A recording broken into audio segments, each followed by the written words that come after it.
마키아벨리가 말하는 복수의 기술. 당신이 무시당하는 이유는 단 하나. 너무 착하기 때문입니다. 직장에서 당신 아이디어 훔친 후배. 사업에서 당신 돈 떼먹고 튄 동업자. 가족 안에서도 당신 희생을 공기처럼 여기는 가족. 왜 당신한테만 그럴까요? 당신이 가만히 있을 거라는 걸 알았기 때문입니다. 허허실실 웃어주는 당신. 세상은 그걸 너그러움이라 안 봅니다. 호구로 봅니다. 마키아벨리는 500년 전에 이미 말했습니다. 사소한 상처는 보복을 부르지만 치명적인 상처는 보복을 포기하게 만든다. 무슨 뜻입니까? 당신은 지금까지 사소한 상처만 입혔습니다. 따끔한 한마디, 어정쩡한 거리 두기. 그게 전부였습니다. 결과는 상대는 다시 와서 더 세게 당신을 밟았습니다. 오늘 마키아벨리가 말하는 진짜 복수의 기술 알려드리겠습니다. 착하게만 살아온 당신. 이제 그 착함으로 당신을 지킬 때입니다. 첫 번째 전략. 사랑보다 공포를 지배하라. 좋은 게 좋은 거지. 당신 평생 이렇게 살았습니다. 참고, 양보하고, 이해해주면서. 결과가 뭡니까? 존중받았습니까? 아닙니다. 더 무시당했을 뿐입니다. 마키아벨리는 군주론에서 명확히 말했습니다. 사랑과 두려움 중 하나를 선택해야 한다면 두려움을 택하라. 왜일까요? 사랑은 상대가 결정합니다. 이익 따라 변합니다. 상황 따라 사라집니다. 하지만 두려움은 다릅니다. 두려움은 당신이 만드는 현실입니다. 직장 생각해 보십시오. 부탁하면 무조건 들어주는 직원. 야근도 마다 않고 남의 떠넘기기도 다 받아주는 사람. 사람들이 그를 좋아합니까? 천만에요. 귀찮은 일 떠넘길 호구로 봅니다. 반대로 선 확실히 긋는 사람.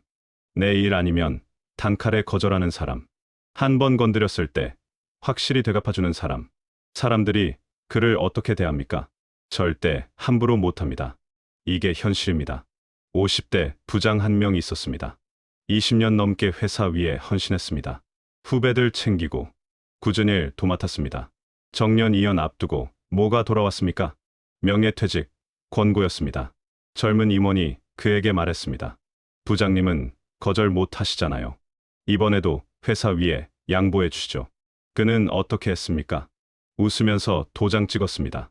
결과는 그가 떠난 자리에 임원 조카가 들어왔습니다. 당신 친절은 약점으로 읽힙니다. 당신 양보는 무능으로 해석됩니다. 착한 사람으로 남으려다. 당신 인생이 먼저 무너지고 있다는 사실을 왜 모릅니까?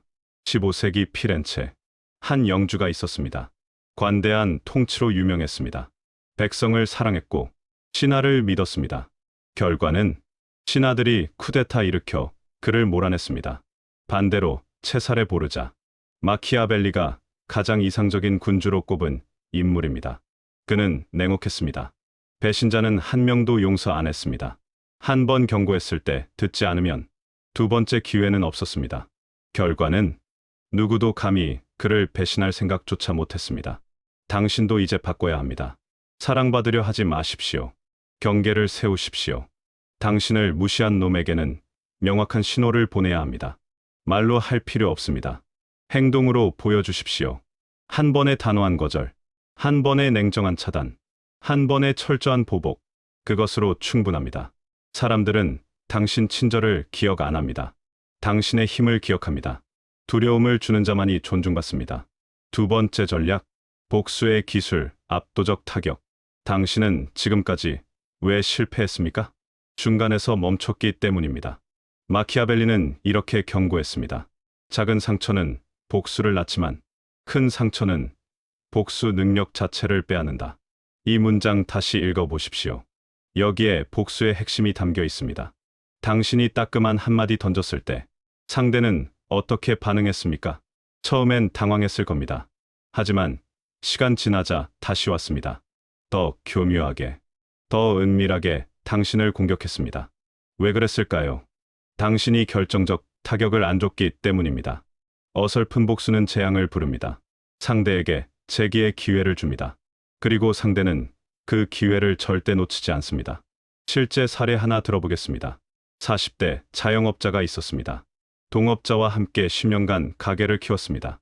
어느 날 동업자가 가게 돈 빼돌리는 걸 발견했습니다. 3천만 원이었습니다. 그는 화가 났습니다. 동업자를 불러 따졌습니다. 동업자는 울며 빌었습니다. 형님, 한 번만 용서해 주세요. 집안 사정이 어려워서 그랬습니다. 곧 갚겠습니다. 그는 고민했습니다. 10년 정, 그걸 생각해서 넘어가기로 했습니다. 6개월 후, 동업자는 가게 통장을 몽땅 털어 잠적했습니다. 이번엔 8천만 원이었습니다. 세상이 당신 편이 아니라는 사실을 깨달으셨다면 이제 당신이 세상의 규칙을 바꿀 차례입니다. 그 구체적인 방법을 공개합니다. 복수는 한 번에 끝내야 합니다. 법적 조치 가능하다면 끝까지 가십시오. 합의하자는 제안에 흔들리지 마십시오. 판결 날 때까지 밀어붙이십시오. 관계 단절이 필요하다면 완전히 차단하십시오. 전화번호, 이메일, SNS, 모든 연결고리를 끊으십시오. 언젠가는 풀릴 수도. 이런 기대는 독입니다. 상대 평판이 문제라면 사실을 정확히 알리십시오. 과장하지 마십시오. 사실만으로도 충분합니다. 직장에서 당신 공을 가로챈 동료. 그가 어떻게 승진했는지, 누구의 아이디어였는지 증거와 함께 상사에게 보고하십시오. 사업에서 당신을 배신한 거래처, 업계에 그들의 행태를 알리십시오. 다른 업체들이 같은 피해 안 당하도록 가족 안에서 당신 희생을 당연하게 여기는 사람, 단 한 번이라도 거절하십시오. 그리고 그 거절을 끝까지 지키십시오. 그건 너무 잔인한 거 아닌가요? 이렇게 생각하십니까? 잔인한 건 당신이 아닙니다.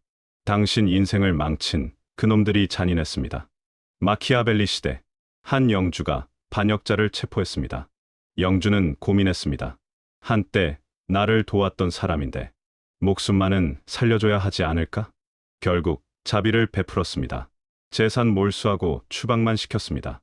1년 후, 그 반역자는 군대에 이끌고 돌아왔습니다. 영주 가족을 몰살시켰습니다. 작은 상처는 복수를 낳습니다. 중요한 건 압도적 타격입니다. 절반의 복수는 당신만 더 지치게 만듭니다. 상대는 살아남아 다시 당신을 노립니다. 한 번의 결정적 타격. 그게 당신과 상대 모두를 위한 길입니다. 세 번째 전략, 여우의 지능과 사자의 실행력. 마키아벨리는 말했습니다. 사자는 덫을 알아채지 못하고 여우는 늑대를 물리칠 수 없다. 진정한 군주는 사자와 여우를 모두 가져야 한다. 무슨 뜻일까요? 사자만 가진 자는 함정에 빠집니다. 용맹하지만 전략이 없기 때문입니다. 여우만 가진 자는 결정적 순간에 무너집니다. 영리하지만 실행력이 없기 때문입니다. 당신은 둘 다 가져야 합니다. 복수는 감정이 아닙니다. 전략입니다. 분노에 휩싸여 덤벼들면 당신만 손해봅니다. 실제 사례 하나 들어보겠습니다. 52세 대기업 임원. 25년을 회사에 바쳤습니다. 어느 날 갑자기 해고 통보 받았습니다. 이유는 새로 온 35세 CEO가 자기 사람 앉히고 싶어 했기 때문입니다. 그는 분노했습니다. 당장 회사 앞에서 1인 시위라도 하고 싶었습니다. SNS에 회사 부당함을 폭로하고 싶었습니다. 하지만 그는 참았습니다. 여우처럼 움직였습니다. 퇴직금 받고 조용히 나왔습니다. 회사 사람들에게 연락도 끊었습니다. 아무 일 없는 것처럼 행동했습니다. 하지만 6개월 동안 그는 증거를 수집했습니다. 회사의 불법적인 회계 처리, CEO의 횡령, 의혹, 부당, 노동행위, 하도급 업체 착취, 모든 걸 기록했습니다. 재직 시절 저장해둔 이메일, 녹취 파일, 회계 자료, 심지어 CEO가 자기 친인척 회사에 부당하게 일감 몰아준 증거까지 확보했습니다. 그리고 때가 되었을 때 사자처럼 일격을 가했습니다. 국세청 제보, 노동청 고발, 공정거래위원회 신고, 동시에 경제신문 세 곳에 제보. 회사는 2주 만에 무너졌습니다. CEO는 구속됐습니다. 회사 주가는 반토막 났습니다. 이게 진짜 복수입니다. 화가 나서 소리 지르는 건 짖는 개일 뿐입니다. 진짜 사자는 소리 없이 숨통을 끊습니다. 여우처럼 움직이십시오. 상대 약점을 파악하십시오. 언제 움직일지 타이밍을 재십시오. 증거를 확보하십시오. 계획을 세우십시오. 철저히 준비하십시오. 급하게 움직이지 마십시오. 상대가 방심할 때까지 기다리십시오. 당신이 아무것도 안 할 거라 생각하게 만드십시오. 당신이 체념했다고 믿게 만드십시오. 당신이 용서했다고 착각하게 만드십시오. 그리고 때가 되었을 때 사자처럼 단 한 번에 끝내십시오. 이 과정에서 절대 흔들려서는 안 됩니다. 상대가 사과한다고요? 변명한다고요? 용서 구한다고요? 그건 당신 계획, 흐트러뜨리기 위한 마지막 발악일 뿐입니다. 냉정함을 유지하십시오. 감정은 판단을 흐립니다. 당신 목표는 복수의 완수입니다.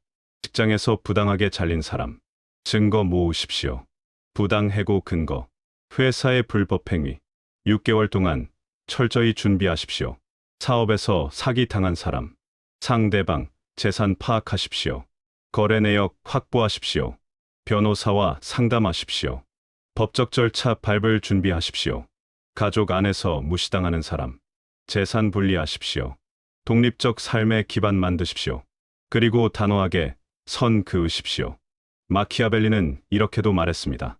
운명은 준비되지 않은 자에게는 폭군이지만 준비된 자에게는 여신이다. 기회는 준비된 자에게만 옵니다.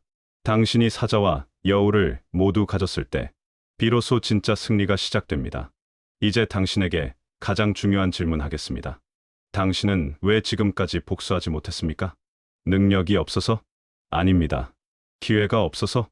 그것도 아닙니다. 당신이 스스로를 선량한 사람이라고 믿었기 때문입니다. 나는 그런 사람이 아니야. 복수 같은 건 나답지 않아. 결국 시간이 해결해 주겠지. 이렇게 생각했을 겁니다. 하지만 진실을 직면하십시오. 당신 선량함 뒤에는 뭐가 숨어 있습니까? 두려움입니다. 맞서는 게 두려워서, 관계 틀어지는 게 무서워서, 혼자가 될까봐 걱정되어서, 그래서 참은 겁니다. 선량함이라는 이름으로 포장했을 뿐입니다. 마키아벨리는 이렇게 말했습니다. 미덕은 때로는 파멸을 부르고 악덕은 때로는 안전을 가져온다. 이 말을 곡해하지 마십시오. 마키아벨리는 악을 권장한 게 아닙니다. 그는 단지 현실을 말한 겁니다. 스스로를 지키지 못하는 선량함은 무능일 뿐입니다. 당신 가족 생각해 보십시오. 당신이 무시당하고 짓밟히는 모습 보면서 그들은 뭘 배웁니까? 아버지처럼 살면 안 되는구나. 저렇게 착하게만 살면 당하는구나. 이게 당신이 남기고 싶은 교훈입니까? 당신 삶을 생각해 보십시오. 40년, 50년 살아오면서 당신은 뭘 얻었습니까? 착하게 산다고 세상이 당신을 지켜줬습니까? 양보한다고 누군가 당신을 배려해줬습니까? 아닙니다. 세상은 힘 있는 자의 편입니다. 세상은 당당한 자를 존중합니다.